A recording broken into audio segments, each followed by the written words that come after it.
नमस्कार, स्वागत है आप सभी का हमारे इस खास कार्यक्रम में। जैसा कि हम सभी जानते हैं, पूरी दुनिया इस वक्त एक बहुत ही कठिन दौर से गुजर रही है। इस आपदा ने हमें शारीरिक कष्टों के साथ साथ आर्थिक एवं मानसिक कष्ट भी दिए हैं। जहां हम अपनी रोजमर्रा की जिंदगी में अपने शारीरिक एवं आर्थिक कष्टों पर पूरा ध्यान दे देते हैं, वहीं हम सबसे महत्वपूर्ण विषय को भूल जाते हैं, जो कि है हमारी मेंटल इलनेस। तो इसी विषय पर हम आज चर्चा करेंगे। हमारे पास स्टूडियो में मौजूद हैं बहुत ही खास मेहमान। सबसे पहले डॉक्टर सोना कौशल जी, आपका स्वागत है। Thank you. ये एक न्यूरोसाइकोलॉजिस्ट है और परी फाउंडेशन की फाउंडर है। हमारे साथ मौजूद है मधु सेमवाल जी, ये एक योगाचार्य है। स्वागत है आपका। तो सोना जी, सबसे पहले हम आपसे पूछना चाहेंगे कि कोरोना के इस काल में जब हम सभी अपने अपने घरों में बंद हैं, कई लोगों की नौकरियां चली गई हैं, बहुत से लोग अस्वस्थ हैं, मैं आपसे पूछना चाहूंगी कि मेंटल इलनेस की वजहें क्या हो सकती हैं कि इतने सुसाइड केसेस अचानक हमारे सामने क्यों आ रहे हैं? एक्चुअली जो ये हमारी जनरेशन है, इस जनरेशन में ये एक नई चीज़ आई है। ना हमने कभी ऐसा सुना था, ना हमने कभी ऐसा देखा। तो एक तरह से एक पैंडेमिक आया है और एक तरह से कितनी बड़ी आपदा है कि लोगों को अचंभे में डाल दिया। अब एकदम से जो इसकी गाइडलाइंस बनी कि हमें घर के अंदर रहना है, बाहर नहीं निकलना है, सोशल डिस्टेंसिंग, मास्क वगैरह, इस चीज़ की आदत नहीं लोगों को। अब पुरानी आदतें बदल के नई आदतें लाना बहुत थोड़ा मुश्किल काम होता है लोगों को, इसलिए अब और घर में रहना तो बहुत ही मुश्किल काम है, क्योंकि जो ये भागमर्रा वाली जिंदगी थी हमारी पहली, इसमें सब भागे हुए थे। अब हमें बैठना पड़ रहा है घर पे। घर पे हमें एडजस्टमेंट्स करनी है, काम भी करना है, बच्चों को भी पढ़ाना है, घर की देखरेख भी करनी है। थोड़े दिन के लिए ये नई चीज़ थी, लोगों को एंजॉयमेंट हुई, लोगों ने इसको एंजॉय किया, अच्छा लगा। क्योंकि कुछ भी चेंज होती है वो अच्छी लगती है शुरू में, लेकिन अब धीरे धीरे जैसे समय बढ़ता चला गया और फिर जिम्मेदारियां बढ़ती चली गई, बच्चों की प्रॉब्लम्स और फिर नौकरियों की प्रॉब्लम्स, तो कहीं ना कहीं हम लोग जो हैं, हम युवा, हमारे बड़े और जो हम लोग जितने भी लोग हैं, हम लोग बौने पड़ते गए परिस्थितियों के सामने। हमें परिस्थितियां बहुत विकराल रूप दिखाई देने लगी और कुछ अंत नजर नहीं आ रहा है कि कब तक ये खत्म होगा। तो जहां पे हमें अपने आप को और अपने मानसिक स्वास्थ्य को कोप अप करके उसको बड़ा करना है और परिस्थितियों का सामना करके उनका हल निकाल के आगे निकलना है, वो हम नहीं कर पा रहे जी। हम लोग सिर्फ चिंता कर रहे हैं, एंग्जाइटी कर रहे हैं और बहुत ज्यादा डर और फियर क्रिएट कर रहे हैं अपने माइंड में जी। और डर और फियर हम तभी क्रिएट करते हैं जब हम भविष्य के बारे में सोच के भयानक कहानियां उसके बारे में इमेजिन करते हैं। और ये सब आ रहा है, हम इंफॉर्मेशन ले रहे हैं। तो इन्फॉर्मेशन जो भी हमारी आ रही है, हम यही लोगों को आजकल कह रहे हैं सबको कि पॉजिटिव इन्फॉर्मेशन लो, हैप्पी इन्फॉर्मेशन लो। तो लेकिन आ रही है ब्रेकिंग न्यूज, इतने मर गए, इतने ये हैं, इतने ये डेथ और मोर्टैलिटी की बहुत ज्यादा न्यूज है, बजाय इसके कि कितने ठीक हो गए और कितने बच गए। तो जब नेगेटिविटी दिमाग में अंदर है तो नेचुरली मानसिक स्वास्थ्य पे असर तो कर रहा है, फियर हो रहा है, एंग्जाइटी हो रही है, डिप्रेशन हो रहा है, और इस वजह से लोग इतने असहाय फील कर रहे हैं कि फिर सुसाइड्स कमिट कर रहे हैं। जी बिल्कुल सोना जी। मधु जी, जैसे कि सोना जी ने कहा, बहुत सारा डिप्रेशन जो है वो लोगों में बहुत बढ़ रहा है इस आपदा के कारण। तो बहुत से डॉक्टर्स हमें कहते हैं कि आप फिजिकल एक्सरसाइजेस कीजिए, आप डांस कीजिए, अपना माइंड डाइवर्ट रखिए। तो आप ये बताइए कि बाकी के फिजिकल एक्सरसाइजेस से जो योग है वो किस तरह भिन्न है, किस तरह अलग है? जी, तो राधा जी, जैसे आपने मुझसे पूछा कि हमें अपने को क्रिएटिव रखने के लिए हम बहुत सारी एक्सरसाइज करते हैं। हम लोग साइकिलिंग करते हैं, रनिंग करते हैं, वॉकिंग करते हैं, डांसिंग करते हैं, स्विमिंग करते हैं। तो ये सभी की सब जो है, मतलब ये हमारे बॉडी के लिए बहुत अच्छी हैं। एक्सरसाइज तो सभी बहुत अच्छी होती हैं और सभी से हमारे शरीर को बहुत फ़ायदे मिलते हैं। लेकिन आपने पूछा है कि इन सब से योग कैसे अलग है जी। What is the difference between yoga and other exercises? तो जो योग है, जैसा कि आप सुनते हैं, समाज में सुनते हैं, योग करने वाला एक बहुत बड़ा तबका है हमारे बीच में जो योग करता है, बहुत सालों से करता आ रहा है और बहुत से लोग नए भी इसमें लगातार जुड़ते ही चले जा रहे हैं। तो योग जो है वो, जैसे हम कहते हैं, yoga for body, mind and soul. क्योंकि योग जो है वो अन्य एक्सरसाइज जहाँ केवल हमारे लिए, मतलब हमारे को फिजिकल रिलैक्सेशन देती हैं, फ़ायदे भले ही वो भी बहुत करती हैं, लेकिन क्योंकि आपने जो ये परिचर्चा की है, ये एक कोरोना काल है, वैश्विक महामारी है, तो इस काल में हम इस विषय पर एक चर्चा कर रहे हैं, तो निश्चित रूप से हमारे लिए योग और भी इम्पोर्टेंट हो जाता है। क्योंकि पहले जब हम योग करते थे, कुछ लोग योग से इसलिए जुड़ते थे कि उनको अपना फिजिकल फिटनेस चाहिए था, मोटापे से बचने के लिए चाहिए था, लेकिन आजकल हम योग क्यों कर रहे हैं कि भाई कोरोना जो है वो हमारी किसको करता है, हमारी इम्यूनिटी, जिसकी इम्यूनिटी वीक होती है तो उस पर अटैक जल्दी करता है। ये सब बातें जो है मेडिकल साइंस में भी आ रही हैं, आयुर्वेद में जो आ रही हैं, तो इसलिए योग जो है वो हमारे लिए अलग है, क्योंकि वो हमारे शरीर को हमारे मन से जोड़ता है। हम जब बीमार होते हैं, अस्वस्थ होते हैं, तो मतलब हम कभी कभी तो हम फिजिकली बीमार होते हैं और फिर वो हमारी जो फिजिकल जो इलनेस होती है वो हमको मेंटली मतलब इफेक्ट करती है। और कभी क्या होता है, हम मेंटली पहले बीमार, हमारा मन पहले बीमार हो जाता है, मतलब कभी शरीर पहले बीमार होता है और कभी मन पहले बीमार हो जाता है। तो कोरोना में क्या है, शरीर अचानक से बीमार हो रहा है, जिस व्यक्ति को कोरोना वायरस इफेक्ट कर रहा है वो अचानक से बीमार हो जा रहा है, लेकिन उसके साथ जो परिवार के और सदस्य हैं या उसके जो सोसाइटी के और लोग हैं, वो लोग भी मतलब कहीं ना कहीं उसको इफेक्टेड हो रहे हैं। बिल्कुल। तो वो कैसे बीमार हो रहे हैं, वो मानसिक रूप से बीमार हो जाते हैं।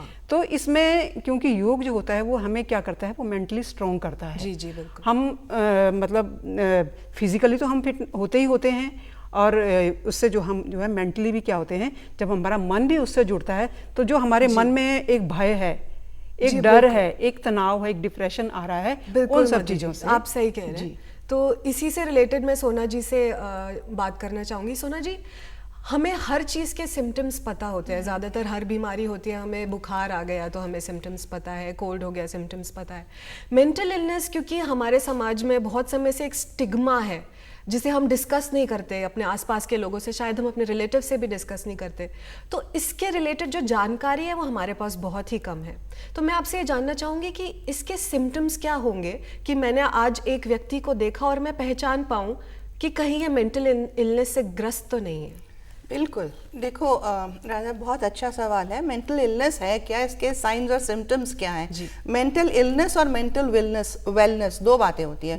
मेंटली वेल हमें रहना है और हमें इलनेस को नो कहना है। मेंटल इलनेस को होता क्या है कि जैसे मधु जी ने भी कहा, उसमें मैं एक बात और जोड़ूंगी कि आपके शारीरिक स्वास्थ्य से आपका मानसिक स्वास्थ्य है। भी जब आप कोई रोग नहीं है तो यू आर हैप्पी, लेकिन अगर आपका मानसिक स्वास्थ्य ही खराब है, मेंटल इल है आप, तो आप सोच के फिर आप कुछ करते नहीं है, तो कई बार आपको 80% बीमारियां साइकोसोमैटिक होती हैं जो कि शरीर में आने लगती हैं मानसिक स्वास्थ्य के इल होने से।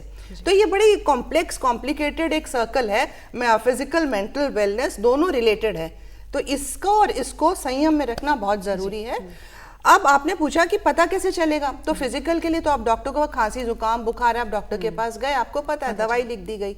लेकिन अगर आप अपने कार्य क्षेत्र में या अपने घर पे या अपने हर जहां पर भी आपका इंटरेक्शन है, आपके रिलेशनशिप्स में, आपका जो पहले वाली वेलनेस वाली बात थी, जो पहले हैप्पीनेस थी, जिसमें आप एक अडेप्टेबिलिटी थी और आपका सब कुछ अच्छा चल रहा था, आप मेंटली वेल थे, ऑफिस में भी ठीक चल रहा था, थोड़ी बहुत प्रॉब्लम्स थी आप सॉल्व कर लेते थे, घर पे आते थे सब कुछ ठीक चल रहा है, बच्चों के साथ भी आप ठीक भी बात करते हो, बीच बीच में गुस्सा उस्सा आता है, आप ठीक हो जाते हो, बट आप खा ठीक रहे हो, पी सो रहे हो और स्वस्थ हो, हर तरह से नींद अच्छी आ रही है आपको, तो that is all mental wellness. WHO कहती है होलिस्टिक ग्रोथ होती है, हेल्थ होलिस्टिक ग्रोथ है, फिजिकल, मेंटल, इमोशनल और सोशल। अब हम स्पिरिचुअल भी जोड़ लेते हैं उसमें। तो अगर आपके रिलेशनशिप्स अच्छे हैं सबके साथ, अगर आपके फिजिकली भी आप स्वस्थ ही हो, थोड़ी बहुत है बीमारी तो आप अपनी ट्रीटमेंट करवा लेते हो, और आप इमोशनली और मेंटली, मतलब आप चिड़चिड़ापन गुस्सा ये सब नहीं है, या मेंटली वेल। लेकिन जब इन चीजों में गड़बड़ी आने लगती है तो दैट इज मेंटल इलनेस। जब आप चुपचाप बैठ जाते हो, गुमसुम हो, किसी से बात नहीं कर रहे हो, छोटी छोटी बातों पर आप रिएक्ट कर रहे हो, इरिटेशन है, फ्रस्ट्रेशन है, एंगर है, कई बार तो इट टेक्स अ डर बहुत है, इनसिक्योरिटी है, और कई बार it takes a worse scenario जिसमें आप मरने मराने की बातें सोचते हो। जी बिल्कुल। That is all mental illness जो आपके सारे स्फीयर्स में आपको डिप्रेस करती है। जी बिल्कुल। तो जैसे कि हम लोग अभी बात ही कर रहे हैं, मधु जी ने इसे कोरोना के साथ जोड़ा, तो मधु जी, अगर आपने बताया कि एक फैमिली मेंबर को कोरोना हो जाता है तो उसके आसपास वाले लोग डिप्रेस हो जाते हैं, उन्हें मे बी वो मेंटल इलनेस का शिकार हो सकते हैं क्योंकि वो इतने डिप्रेस्ड है, तो आप मुझे ये बताइए कि कोरोना से कैसे बचा जाए? इसके लिए इम्यूनिटी बढ़ाने के लिए हमारे पास योगा में क्या क्या प्रावधान है? हमारे पास ऐसे प्राणायाम है या ऐसे कोई आसन, या हम ऐसा कुछ ग्रहण कर सकते हैं जिससे हम इससे बच पाए?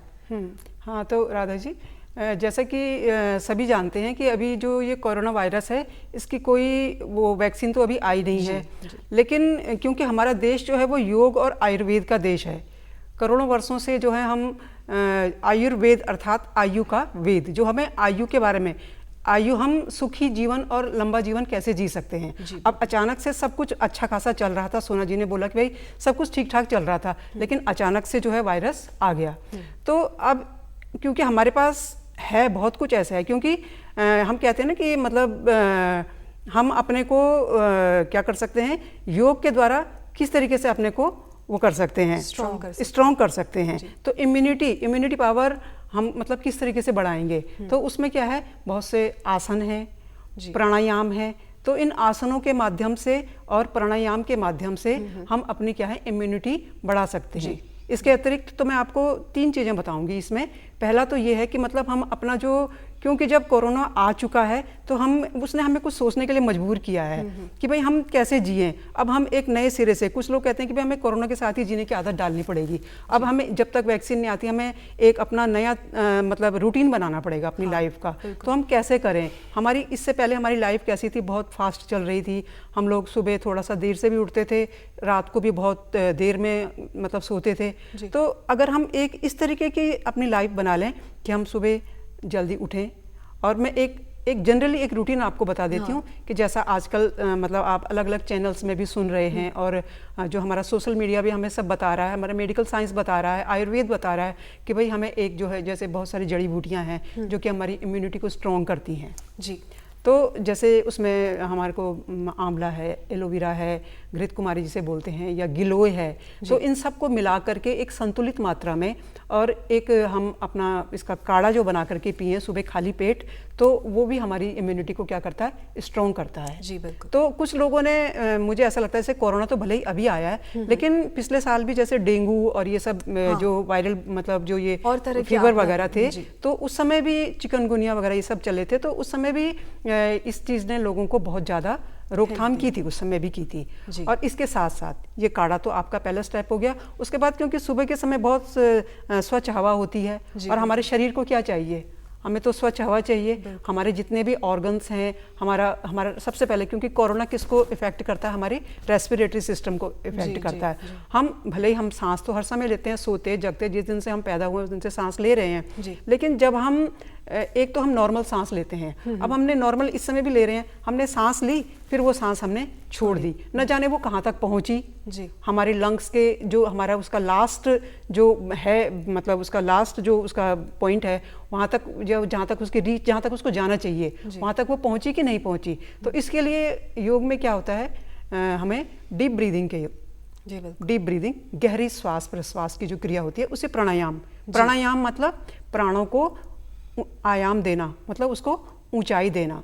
तो उसमें हम डीप ब्रीदिंग करते हैं, उसको योग की भाषा में बोलते हैं नाड़ी शोधन प्राणायाम जी। और आम भाषा में उसको लोग बोलते हैं अनुलोम विलोम प्राणायाम। तो जितना मतलब जैसे हम अपने मोबाइल को चार्ज करते हैं ना, तो उसी प्रकार से जैसे हम अपने बॉडी को चार्ज करते हैं, मतलब अपने लंग्स को, अगर हमारे लंग्स स्ट्रॉन्ग होंगे तो मतलब हमारी इम्यूनिटी क्या हो रही है, स्ट्रॉन्ग हो रही है। हम उसको दे रहे हैं जो उसको चाहिए, हम उसको दे रहे हैं जी। बिल्कुल। उसको वो चीज़ मिल रही है जो उसके लिए लाभदायक है। वो स्ट्रॉन्ग रहेगा तो वो किसको देगा, हमारे हार्ट को देगा। हार्ट का काम क्या है, वो पूरी बॉडी को ब्लड सर्कुलेट कर रहा है। तो अब ब्लड हमारे शरीर में कुछ भी है, वो कैसे जाता है, वो थ्रू ब्लड, मतलब ब्लड तो जाता है, लेकिन जो गति है हमारे शरीर में वो किससे हो रही है, वायु से हो रही है। मान लो हम इस समय बोल रहे हैं, तो हम बोल किसके माध्यम से रहे हैं, वायु है, मतलब प्राण जिसको बोलते हैं, प्राण वायु। तो जब हवा है तो ब्लड भी हमारी नसों में अगर दौड़ रहा है तो वो गति कर रहा है ना, जो उसमें मोशन है, जो मूवमेंट हो रही है, वो वायु से हो रही है। तो इसीलिए हमको मतलब जब हम प्राणायाम करते हैं, अगर हम सुबह मतलब आधा घंटा कर लें, पौना घंटा कर लें, अगर हम अपने से बहुत ज़्यादा प्रेम करते हैं, क्योंकि हम सबसे तो बहुत प्रेम करते हैं लेकिन हम खुद से प्रेम नहीं करते। जी। खुद से हमें पहले प्रेम करना होगा, केवल हमें अपने बाहरी आवरण से नहीं, जी। बल्कि हमें अपने भीतर से, हमें अपने शरीर को पहचानना होगा।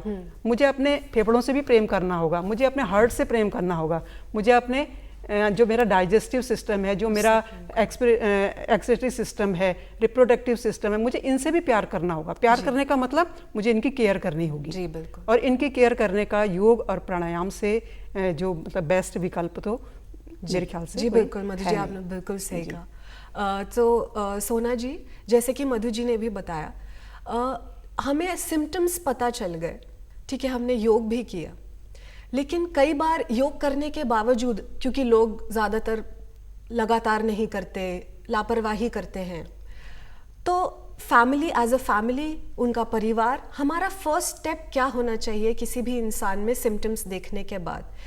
आप मुझे दो चीज़ें बताइए। या तो मैंने सिम्टम्स खुद में देखे कि शायद मेरे साथ ये हो रहा है, तो मैं एज एन इंडिविजुअल क्या करूं? और यदि मैंने अपने परिवार, किसी फैमिली मेंबर में ये सिम्टम्स देखे, तो उसमें मैं क्या करूं? देखिए, बहुत अच्छा सवाल है कि अगर मैंने खुद में देखे या मैंने बाहर वालों में देखे कि कोई प्रॉब्लम है, मानसिक रोग की कोई प्रॉब्लम है, जी। तो करना क्या है आपको, है ना? जी। पहले तो अवेयरनेस मैंने आपको बताई जी, कि भाई symptoms। पता तो होने चाहिए सिम्टम्स हैं क्या। है? तो आपको लगता है कि सामान्य से उसकी जो है व्यवहार बदल रहा है, पहले जैसे नहीं था, उसमें चेंजेस आ रहे हैं, भूख प्यास खत्म हो रही है, या अनाप शनाप बातें कर रहा है, या सो नहीं रहा, या पढ़ नहीं रहा, या अपना काम में दिलचस्पी नहीं दिखा रहा, काम को टाले जा रहा है, ऑल ये सारे सिम्टम्स हैं, विभिन्न तरह के सिम्टम। मतलब जैसे वो पहले था वैसे मैं या वो पहले नहीं है, तो we have to be aware. अगर मैं अवेयर हो गया कि मैं पहले से थोड़ा सा फर्क हूँ या मुझे कोई प्रॉब्लम है, तो आप सोचिए ये बड़ा अच्छा साइन है। इसको न्यूरोसिस एक तरह से मेडिकल टर्म में कहते हैं, मतलब कि मुझे पता है मुझे प्रॉब्लम है, मुझे उसका ट्रीटमेंट करवाना है। ये मैं इसलिए कह रही हूँ क्योंकि कई गंभीर मानसिक रोग होते हैं जिसमें कि पेशेंट को पता ही नहीं होता है कि वो है साइकोसिस जिसको कहते हैं, इनसाइट नहीं होती, मतलब अंदर नहीं पता कि प्रॉब्लम है। अच्छा, अगर आपने जान लिया कि मुझे कोई प्रॉब्लम है, तो I take it in two parts. अब प्रॉब्लम है तो क्या करना है? तो मुझे उसका हल ढूंढना है, ठीक होना है ना, बिकॉज हैप्पीनेस, वेलनेस का मतलब मेंटल हैप्पीनेस, मतलब स्ट्रेस की जगह नहीं है, कोई भी फियर की जगह नहीं है, हैप्पीनेस, ये हमारा लक्ष्य होना चाहिए आज भी और हमेशा भी, चाहे कोरोना है चाहे नहीं है, we have to be mentally happy for. और जैसे कि अभी मधु जी ने बोला कि मैं I should love my self first. अगर मैं खुश हूं तभी मेरा परिवार खुश होगा, तभी मैं काम भी अच्छा ही कर पाऊंगा। So it all comes to back to self awareness. तो आप उन चीजों को देखिए जिसमें आपको परेशानी हो रही है। हम as a doctor, as a psychologist, हम फोकस करते हैं थॉट्स पे। जैसे हमारी जो कई तरह की थेरापीज होती हैं, तो बिहेवियर थेरापी होती है कि जी आप व्यवहार में बदलाव लाओ, कि भाई आप इधर मत बैठो, आप उधर बैठ जाओ, आप जल्दी जागो, आप देर से सो, व्यवहार में परिवर्तन लाओ, वो तो ठीक है। लेकिन जैसे हमने अब सोचा कि व्यवहार के साथ इतना नहीं हो पाता जितना कि जब तक सोच ना बदले, क्योंकि मेरी सोच से ही मैं हूँ। What I think is what I feel, और जो मैं फील करता हूँ वो मेरा बिहेवियर है। तो सोच के लेवल पे हम लोग काम करते हैं, विच इज क्वाइट डिफिकल्ट। तो वही हम अवेयरनेस पेशेंट्स में भी देते हैं, और कितनी वर्कशॉप्स हो रही हैं, और आजकल तो वेबिनार्स की बाढ़ आई हुई है। So sit down and listen, उसको पढ़ना सुनना चाहिए लोगों को, कि अगर मैंने अपनी सोच बदलने का, अपना नजरिया बदला, तो नेचुरली मेरे सोचने का ढंग बदला तो मेरे मूड भी बदलेगा। ग्लास आधा खाली है के बदले मैं बोलूंगा ग्लास आधा भरा हुआ है, तो naturally it's going to be wellness. तो अगर वो सोच बदलने का तरीका बचपन से बच्चों को दिखाना, बच्चों को क्या दिखाना है, सबसे बड़ी प्रॉब्लम ये आती है कि पेरेंट्स हमें कहते हैं कि मैम बच्चा ये कर रहा है, बच्चा वो कर रहा है। वहां तो हम सिचुएशन को टैकल करके उनको बताएंगे, लेकिन पहले वो बच्चे आपसे सीख रहे हैं। तो घर का माहौल, जो रोल मॉडल्स है, बड़ों को पहले चेंज होना है। तो चेंज अब होना क्या है, चेंज क्या होना है, चेंज ये होना है कि एक्सेप्ट करना है ना सिचुएशन को। भाई ये जो आई है, और ये जो प्रॉब्लम्स हैं, और जो गाइडलाइंस हैं, और जो भी समस्या आई है लाइफ में या आएगी लाइफ में, हम लोग क्योंकि एक्सेप्ट नहीं कर रहे इसलिए बीमार पड़ते हैं। क्यों भाई क्यों आई, हम पूछते हैं क्यों आई, क्यों हुआ, क्या होगा, ऐसे करता तो ऐसे होता। तो इधर हम फ्यूचर में हैं या हम पास्ट में हैं। और जो चीज हमें एक्सेप्ट करने की, भाई ठीक है आ गई ना, अब आगे क्या। सो अब आगे क्या, ये जो सोच बदलने का तरीका होता है, जिसको कॉग्निटिव बिहेवियर थेरेपी कहते हैं, इस पे जोर देते हैं, इसमें अवेयरनेस लाते हैं, लोगों को सिखाते हैं कि आप सेल्फ काउंसलिंग करो। आप जरूरी थोड़ी कि आप हर चीज का, समस्या का हल हमारे पास होता है शुरू में, जब तक कि वो बीमारी विकराल रूप ना ले ले, मानसिक रोग। तो शुरू में अगर परेशानी है, कोई चिड़चिड़ापन है, गुस्सा है, sit down and talk with you, उस जड़ पे जाओ कि भैया बात प्रॉब्लम है क्या, और उसको खत्म करने की कोशिश करो। हमें पता होता है कि प्रॉब्लम क्या है, बस ये है कि हम उसको कहते हैं, हम ब्लेम दूसरे पे डालते हैं कि भैया उसकी वजह से ऐसा है, ये कोरोना आ गया ना तो नौकरी गई ना। ठीक है ना, कोरोना आ गया उसको एक्सेप्ट करो, नौकरी गई उसको भी एक्सेप्ट करो क्योंकि चली गई। अब करना क्या है, इस पे जब आप फोकस करेंगे, इसको कहते हैं राधा प्रॉब्लम से सोल्यूशन पे जाना, और इसको कहते हैं बी पॉजिटिव, इसको कहते हैं पॉजिटिव थिंकिंग। तो हम सॉल्यूशंस पे इसलिए नहीं जाते, जैसे मैंने शुरू में कहा था कि हम अंदर से बहुत कमजोर हो गए। हम लोग कहते हैं हाय मैं बेचारा, मेरे साथ हो गया, ये सब हो गया। तो जब मेरा आत्मसम्मान, मेरी सेल्फ एस्टीम लो है, मैं एंग्जाइटी, स्ट्रेस, डिप्रेशन में हूँ, तो मुझे हल ही नहीं दिखता, मैं देखना ही नहीं चाहता क्योंकि उसमें मेहनत करनी पड़ेगी। तो ब्लेम करने में आसान है, बोलते रहो, रोते रहो, बेचारे बने रहो, जीवन कट जाता है। ये जागरूकता लाने अपने में भी लानी है, और अगर आप देखोगे कि दूसरे में ऐसी परेशानी है तो पता ये प्रॉब्लम है, बात करो, कम्युनिकेट करो उसको, जैसे मैं बात कर रही हूँ काउंसिल करो, कर सकते हो तो ठीक है, नहीं तो we are always there, taking for professional help. Yes for sure. अच्छा सोना जी, आपने जैसे बताया ये पेशेंट्स हम ज्यादातर देखते हैं कि खुद में चले जाते हैं, बाहर अपने इमोशंस नहीं दिखाते, अपनी फैमिली वालों से छुपाते हैं।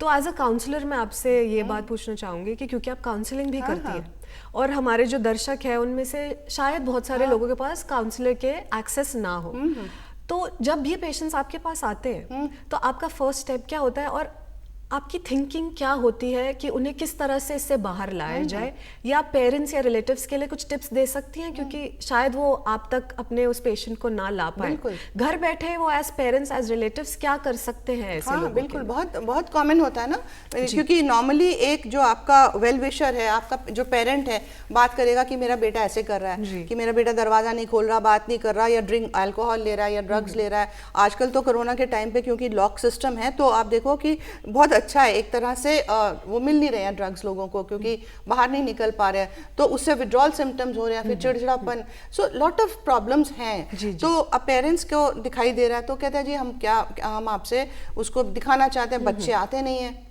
नॉर्मली, आ जाएं तो बहुत अच्छा, तब तो फिर हम पहली काउंसलिंग करते हैं और हम उसको अवेयरनेस, इंसाइट होती है, उसको समझाते हैं। देखो एज अ काउंसलर हम लोग, एज अ साइकोथेरेपिस्ट हम लोग जो है हल नहीं बताते कि ये करो, हम उसको समस्या का एक आईना दिखाते हैं और फिर उसको empower, that is the first thing, उसको दिखाते हैं कि देखो ये प्रॉब्लम्स है और ये प्रॉब्लम्स क्यों है, क्योंकि सोच बदलनी है हमको, इनका सोल्यूशन ये, फिर हम उसको एम्पावर करते हैं कि तुम कर सकते हो, फिर हमें उसे रास्ता दिखाते हैं तुम कैसे कर सकते हो। अब करना क्या है, इस स्कूल को छोड़ के उस स्कूल में जाना है कि नहीं जाना, that is not our work, that is choice उनकी है, लेकिन राइट चॉइसेस लेना, राइट सोचना, अपना नजरिया बदलना, ये हमारा काम होता है जो बहुत जरूरी है।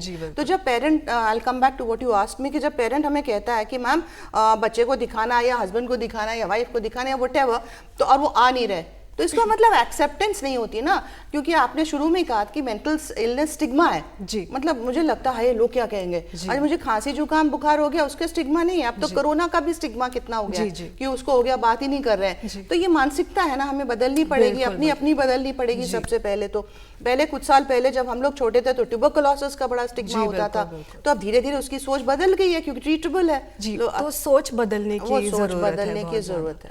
मधु जी, मैं आपसे पूछना चाहूंगी कि जो हमारा समाज है ना, वो ऐसे लोगों को बहुत ही हीन दृष्टि से देखता है, तो आपके हिसाब से समाज को किस तरह से बदलने की जरूरत है, वो किस तरह से ऐसे पेशेंट्स को देखे?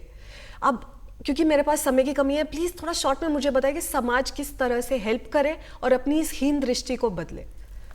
हाँ, ये तो आपने बिल्कुल सही कहा। ये तो तभी हो सकता है कि समाज की जो सोच है उसको मतलब हमें पॉजिटिव बनाना पड़ेगा, क्योंकि कहीं ना कहीं नकारात्मकता है कि मतलब हम अगर कोई मान लो हमारे मतलब कोरोना पॉजिटिव कोई हमें पेशेंट है तो हम उसके साथ मतलब थोड़ा मतलब उस दृष्टि से व्यवहार करते हैं ना, उसके साथ अच्छा व्यवहार नहीं करते हैं, उसको फील होता है कि भाई मुझे कोरोना हो गया। तो जैसे कि अभी मैडम ने बताया कि भाई पहले ट्यूबरक्लोसिस था, तो कभी एक समय ऐसा भी था कि जब उसको भी, जब कोई ट्यूबरक्लोसिस का जो मतलब पेशेंट होता था तो उसको बिल्कुल अलग रख देते थे। मैं अपने गढ़वाल के आपको एक घटना बताती हूँ कि हमारे यहाँ जो मेरा मतलब बर्थ प्लेस है, वहाँ पे चंद्र कुंवर बरतवाल जो एक बहुत बड़े कवि हुए, तो उस समय जब वो 20-21 साल के थे तो उनको ट्यूबरक्लोसिस हो गया था। आज हमें अजीब लगेगा सुन करके, लेकिन उनको उनके परिवार ने अकेले में मतलब रहने के लिए वो कर दिया था। जैसे आजकल आइसोलेट कर रहे जी, हैं जी। तो उनको भी एक प्रकार से वो उस समय के हिसाब से आइसोलेट, तो जरूर उनको बहुत फील हुआ होगा भले ही, लेकिन उन्होंने देखो उन्होंने खुद पॉजिटिवनेस क्या दिखाई कि उन्होंने उस समय में, क्योंकि उन्हें मालूम था कि इसका कोई इलाज नहीं है और मुझे जाना ही जाना है, जी, बिल्कुल। तो उन्होंने मतलब अपने जो इमोशंस थे वो कविताओं के माध्यम से बाहर निकाले। जी। तो अगर किसी को मान लो कोरोना हो जाता है तो मैं तो वही, जो क्योंकि मेरा सब्जेक्ट तो योग है ना, तो योग जो है वो इंसान के अंदर एक पॉजिटिवनेस लाता है। जी, बिल्कुल। हमने खुद इस टाइम पे, क्योंकि हम मतलब लोगों को वैसे नहीं सिखा सकते थे, गैदरिंग में नहीं सिखा सकते थे, तो हमने जो ये अलग अलग जो ये यूट्यूब के माध्यम से या फेसबुक के माध्यम से या व्हाट्सएप के माध्यम से लोगों को, या लाइव कई पेजेस ने लाइव हमको मतलब इनवाइट किया कि आप मतलब योग पे बोलिए, क्योंकि लोगों का मेंटल जो है वो मतलब बहुत डिप्रेस हो रहे हैं, बहुत तनाव में आ रहे हैं। जी, बिल्कुल। तो इस चीज़ से मतलब जब सभी लोग सुनेंगे, चाहे किसी के घर में कोरोना पेशेंट हो, चाहे किसी के नज़दीक ना हो, जी, बिल्कुल। तो हर किसी का नज़रिया तो बदलेगा नज़रिया ना। बदलने और की जब ज़रूरत- नज़रिया सकारात्मक, मतलब नज़रिए को हमें सकारात्मक जी, करना बिल्कुल, है, बिल्कुल। और योग जो है आदमी को पॉजिटिव रखता है जी। तो पॉजिटिविटी बढ़ाने की बहुत ज़रूरत है। जैसा कि हम लोगों ने चर्चा की, मैं बहुत बहुत धन्यवाद देना चाहूँगी सोना जी का, मधु जी का। तो देखा आपने, मेंटल इलनेस कोई इतनी बड़ी चीज़ नहीं है जितना हमने दिमाग में बनाई हुई है। इससे हम उसी प्रकार लड़ सकते हैं जिस प्रकार हम और बीमारियों से लड़ते हैं। अगर आपको अपने मन में कुछ भी थोड़ा सा फील हो तो अपना हाथ बढ़ाइए, अपनी बातें शेयर कीजिए, फिर चाहे वो आपके दोस्त हों, आपका कोई फैमिली मेंबर हो या फिर कोई काउंसलर हो। आपका बहुत बहुत धन्यवाद।